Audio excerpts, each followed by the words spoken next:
அது 11 கோடி கேஷாக பிடிச்சிருக்காங்கல்ல. ஆமாம். அது வந்து ஒரு பெரிய தலைவலியாக மாறும். அது அதனுடைய ரூட் காஸ்ட்லாம் சொல்லணும்ல. எங்கேருந்து வந்து ஏது வந்தது.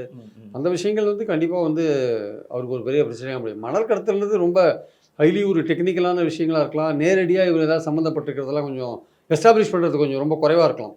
இது மணல் கான்ட்ராக்டருக்கு மூலம் வாக்குமூலம் வாங்கி அதாவது இப்போது சமீபத்தில் கொஞ்ச நாளைக்கு முன்னாடி ஒரு என்ஃபோர்ஸ்மெண்ட் கேஸில் வந்து இவங்க என்ன சொன்னாங்க, சுப்ரீம் கோர்ட்டு யாரோ ஒருத்தர் கொடுக்குற வாக்குமூலத்தை பேஸ் பண்ணி நீங்கள் வந்து கேஸை பில்டப் பண்ணாதீங்க, ஒரு ஆத்தென்டிகேட்டடான வாக்குமூலமாக இருக்கணும் அப்படின்ற மாதிரி சொன்னாங்க. அதனால் கான்ட்ராக்டர் எதை வேணால் சொல்லுவான், அதெல்லாம் நீங்கள் எடுத்துன்னு பண்ணாதீங்கன்ற மாதிரி வாக்குமூலம் கொடுக்குறவன் வந்து அவனோட கிரெடிபிலிட்டி முக்கியமாக இருக்கணும் ஆக்சுவலாக. அதனால் வந்து அப்படி ஒரு இது இருக்கிறதுனால இப்போ என்ஃபோர்ஸ்மெண்ட் தொடர்ந்து சுப்ரீம் கோர்ட்டில் வந்து அடி வாங்கிட்டு இருக்காங்க ஆக்சுவலாக. முந்தானத்து வந்து ரொம்ப மோசமான ஒரு கமெண்ட்டை பாஸ் பண்ணாங்க. ஒரு மனிதாபிமானமே இல்லாத இருக்கீங்க நீங்கன்னு ஒரு கமெண்ட்டை பாஸ் பண்ணாங்க. ஆதாரம் இல்லாமல் ஒரு காங்கிரஸ் எம்எல்ஏ, ஹரியானா காங்கிரஸ் எம்எல்ஏ மேலே ஒரு வழக்கை தொடர்ந்து அவரை ஜெயிலில் வச்சாங்க.